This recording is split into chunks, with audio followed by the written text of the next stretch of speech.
আসসালামু আলাইকুম। আশা করি সবাই ভালো আছেন।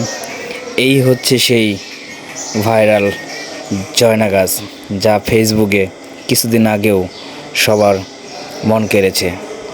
বর্তমানে গাছের পাতাগুলো এখন আর লাল নেই, কারণ কচি পাতা যখন ছিল তখনই গাছের পাতাগুলো লাল ছিল। এখন গাছের পাতাগুলো সবুজ বর্ণ হয়ে এসেছে।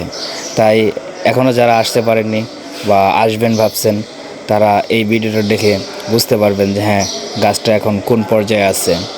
কাজেই এখানে আসতে হলে সবাইকে খুব সতর্কতার সাথে আসতে হবে, কারণ বাইক নিয়ে আসলে গাছের গোড়ায় আসা যাবে, আর গাড়ি দিয়ে আসলে অবশ্যই পায়ে হেঁটে আসতে হবে প্রায় 1 কিলোমিটার রাস্তা।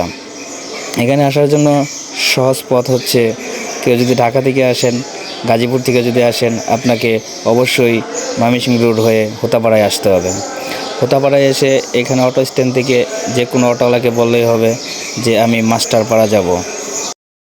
সেখানে এসে আপনার নামতে হবে, নেমে পরে আপনি হেঁটে হেঁটে সেই গাছের গোড়ায় যাবেন। সবচেয়ে মজার বিষয় হচ্ছে, এই গাছের পাশে একটা ছোট্ট নদী আছে, যে নদীটা গাজীপুরের মধ্যে দূষণমুক্ত নদী। আসলে এই নদীটা সবারই মন কাড়বে।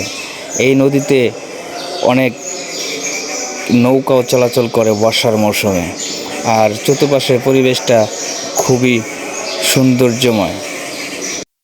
এখানে প্রতিদিন অনেক লোক আসে, না হলেও হাজারের ওপরে। এখানে ছেলে মেয়ে বা বয়স্ক বাচ্চারা সহ সবাই আসে ঘুরতে। তো আজকের এই ভিডিওটা দেখে বুঝতে পারবেন যে এখানে কী পরিমাণ লোক হয়। আমরা যখন গিয়েছিলাম তখন দুপুর 3:30, তখন লোক খুব কমই ছিল বললেই বলা চলে।